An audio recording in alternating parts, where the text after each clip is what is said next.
Hello my dear friends, you're on the Military Summary channel, and today we will discuss the situation in Ukraine on the 20th of April of 2023. Today we have a lot of very interesting updates, so let's start.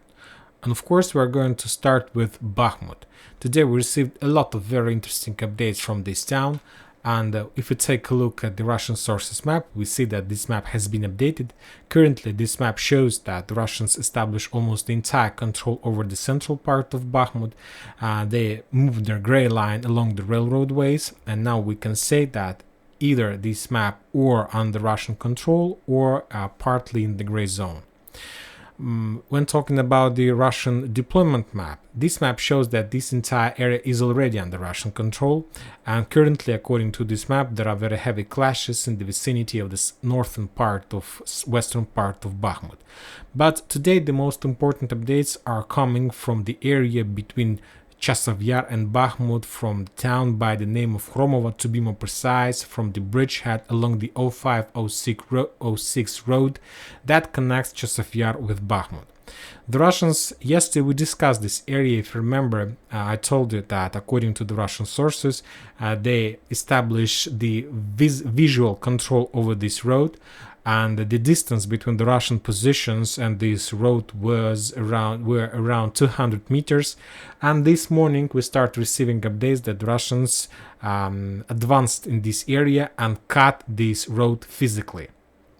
And this is very interesting because if you remember a few days ago, maybe you don't remember, but I'll remind you that a few days ago there was a very interesting video from the 92nd Mechanized Brigade. And if you take a look at this deployment map, this Russian deployment map, we see that this 92nd Mechanized Brigade, this one, is located exactly in the area where the Russians advanced, started advancing yesterday and continue advancing this morning.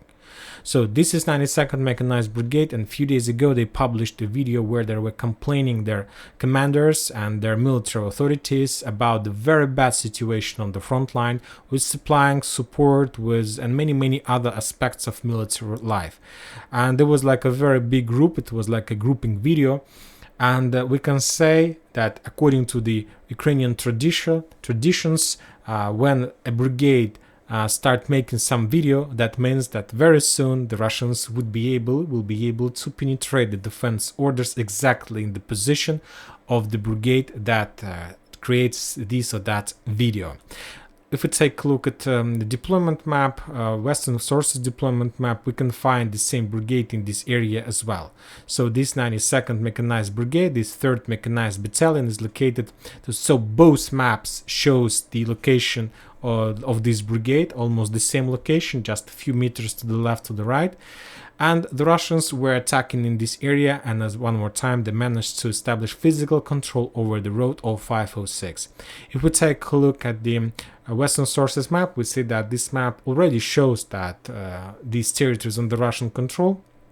But I believe that Russian VDV forces and with the Wagner forces under support with support of VDV forces, airborne forces, were trying to develop the bridgehead in this area, and they were trying to establish control over this blue cloud. So this is the area where the Russian forces were trying to attack, and this is the blue cloud. This is the progress that they managed to achieve during the previous 48 or 28 hours. So we see that this road is physically cut. Now the Ukrainians are no longer able to use the supply and support from Chasiv Yar. We see that there is a very bad situation from the south. Yes, Ivanovskaya is still under Ukrainian control, but we understand that the only possible solution for the Ukrainians is to use fields between these two, like between Khromovo and Ivanovska, and the quality of these roads are very poor, but this is not the most important. The most important is that every single square meter in this area is under complete Russian artillery control. Furthermore, the Ministry of Defense of Russian Federation reported that during the clashes all over the entire Donbas frontline, Donetsk frontline. The Ukrainians lost 470 soldiers, 18 armored vehicles, including 3 tanks. They lost 2 artillery systems. So we can say that this is the heaviest losses of the Ukrainians, maybe since the beginning of the special military operation. To tell the truth, I don't remember the losses of the Ukrainians on this frontline higher than we can see today. And we see the result, and we can see the results of those clashes as the development of the bridgehead in the vicinity of Hromovo. We remember that the Russians currently are trying to advance along the Victory Piramogi Street, this one. We see that the Russians are pushing in this direction, and they have already established control over this bridgehead. So I believe that within the next 24 or 48 hours we are going to receive another piece of news that the Russians established control over the Hromovo, the small settlement that located on the northwest of western part of Bakhmut. But of course, everything sounds very good for the Russians, but we need to understand that if we take a look at the West Russian deployments map, we see that this area is overpopulated with Ukrainian forces. And believe me, within the next few hours, I believe that by the time when the night comes, they will start counter-offensive operation.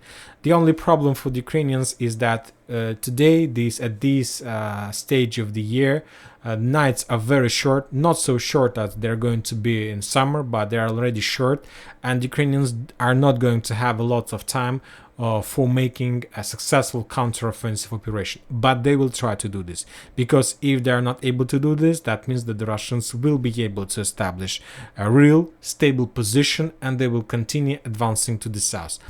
I'm not sure that the Russians are going to advancing to the south, let's say in the river, in direction of the water reservoir in Ivanovska, somewhere between.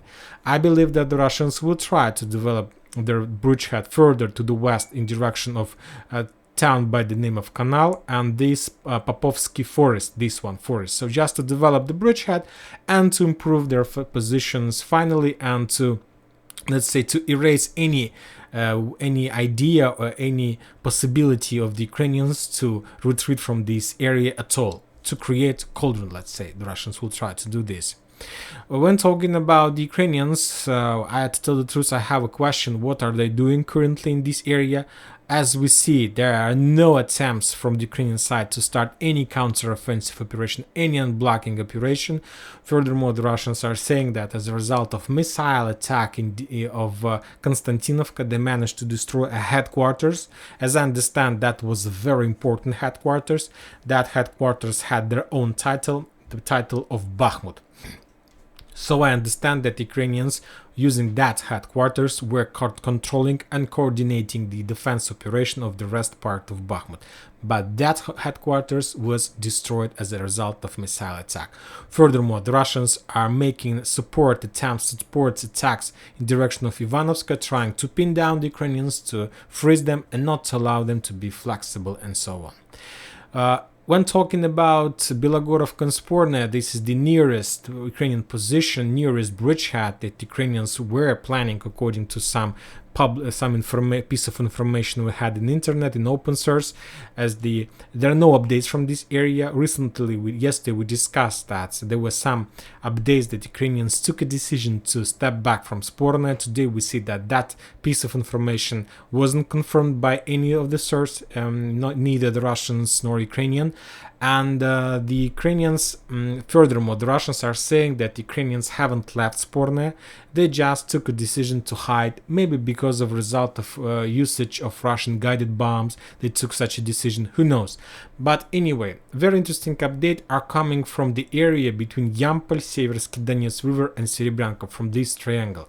If we take a look at the deployment map, we see that there is a fresh update in this area.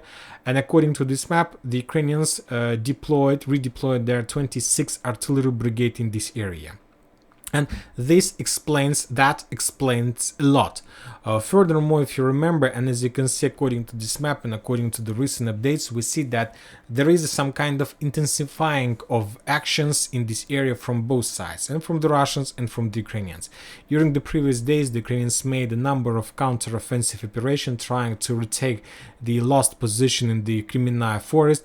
From the Russian side, we see that they start bombing the towns like Yampol. The Russians are bombing heavily the forest along Siversk Donetsk River. If you remember, a few days ago, the Russians destroyed another pontoon bridge in this area. Almost every single day, we receive more and more updates about destroyed this or that artillery system and so on. So I believe that the Russians are trying to cut the pontoon bridges and supply roads through Siversk Donetsk River that leads from Kreminna forest to Siversk, and they want to cut the Ukrainian forces in Kreminna from any supply and support from Siversk. And this is the reason why the Ukrainians took a decision to redeploy their 26th Artillery Brigade in the vicinity of Yampol, and the purpose is to suppress Russian artillery. I'm not sure whether this brigade is successful or not. I believe that time will tell us, and they will give us some updates very soon. But for now, we see that the Russians are pretty successful, and they feel themselves pretty comfortable and safe in this area using their own artillery systems. Very interesting updates are coming from Avdiivka area. During the previous night, the Ukrainians launched a number of counter-offensive operations in the direction of Krasnogorovka. Furthermore, more and more Russian sources are saying that Ukrainians changed their tactics, and they're trying to use, recently the Ukrainians are trying to use just the night offensive operation after the sunset. Maybe this is the reason of the fact that the Western countries sent a lot of night vision equipment to the Ukrainians, and of course, if they have such kind of equipment, if they know that the Russians don't have such a kind of equipment, of course, it is better to launch offensive operations during the night time. And this is exactly what we can see today. But all those attacks were repulsed by the Russians. The result or the losses, there are no information about the losses or the results of those attacks. But anyway, I believe that maybe soon we're going to receive more updates about this situation. Also, the Russians are saying that as a result of artillery duels in the vicinity of Avdiivka, they managed to destroy another headquarters of 116th Territory Defense Brigade in small town by the name of Toninka. Very interesting updates are coming from Nivoyska, but these updates are not in Russian favor. During the day of the local time, the Russians published a few pieces of news that there were few attempts to storm this town Nivoyska using armored vehicles and infantry. But the Russians are saying that they had losses during those attempts among armored vehicles and among manpower. As we can see, they still haven't established control over this small village. The Russians haven't provided more info about that, but as we can see, that attempts were repulsed by the Ukrainians. Very interesting updates are coming from Vuhledar. As you can see, there are also some kind of intensifying of activity in this area. The Russians made few attempts, some kind of recon combat in direction of Novomikhailivka, and as a result of those attacks, they managed to guide to target the Russian artillery, and the Ukrainians lost 5 soldiers and 3 armored vehicles, including 2 tanks, as a result of clashes in this area. The Russians published a series of video of Lancet and Kub drones attacks. Furthermore, the Ukrainians lost their ammo depot in the vicinity of Vadiana of the 72nd Mechanized Brigade, but there are no changes on the ground as well.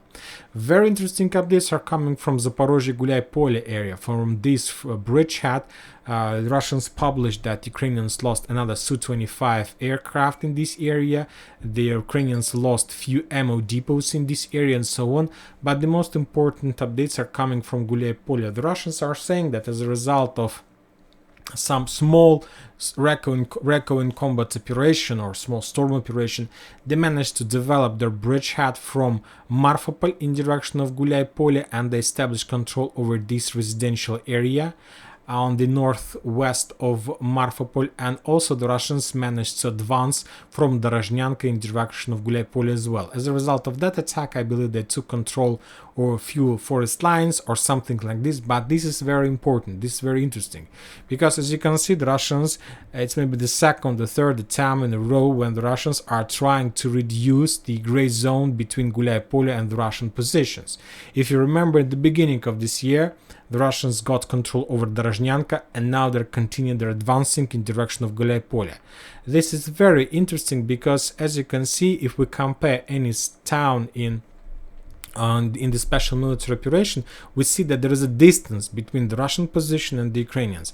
There is a distance between Orekhov and Russian positions. There is a distance between Gulyai-Polye. There is no distance in Marinka, for example, but this is like exception from the rule.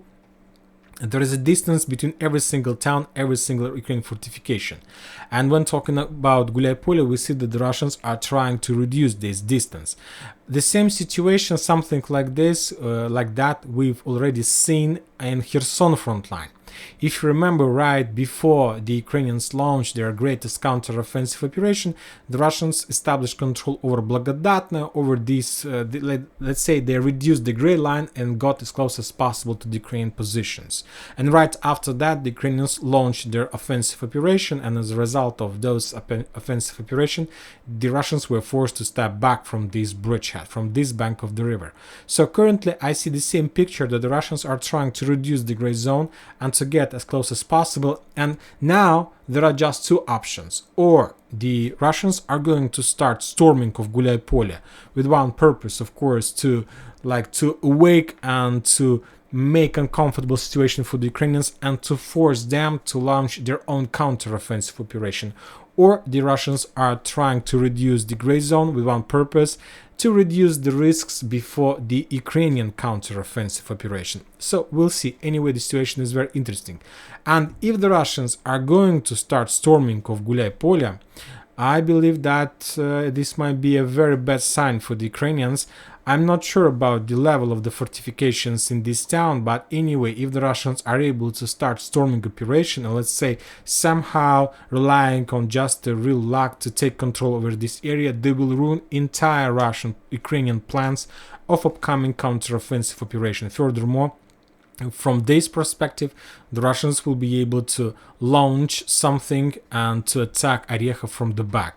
So we'll see. It's just a small speculations from my side, but we're just discussing the thing that took place during the previous 24 hours in this area, and we see that there are a lot of very interesting things are happening there.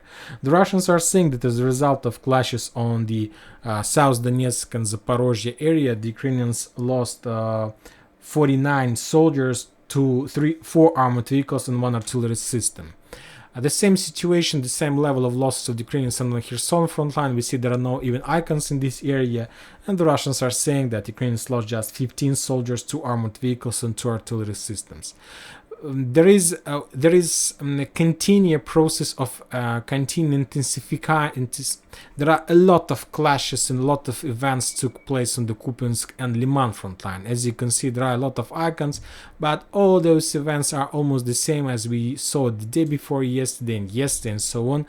The Russians are saying that they managed to break few rotation process in this area, and the Ukrainians lost something around 115 soldiers, 7 armored vehicles, including 4 tanks and 4 artillery systems. So as you can see, the weather became better, and now the Ukrainians are able to use tanks along the fields, and the Russians are able to use their own tanks as well.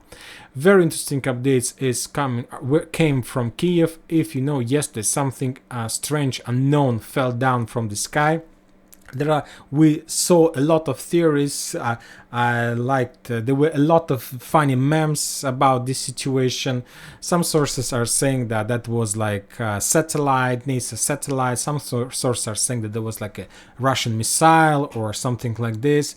Some sources are saying that was Jens Stoltenberg, the head of NATO. He took a decision to appear in Kiev using this strange method.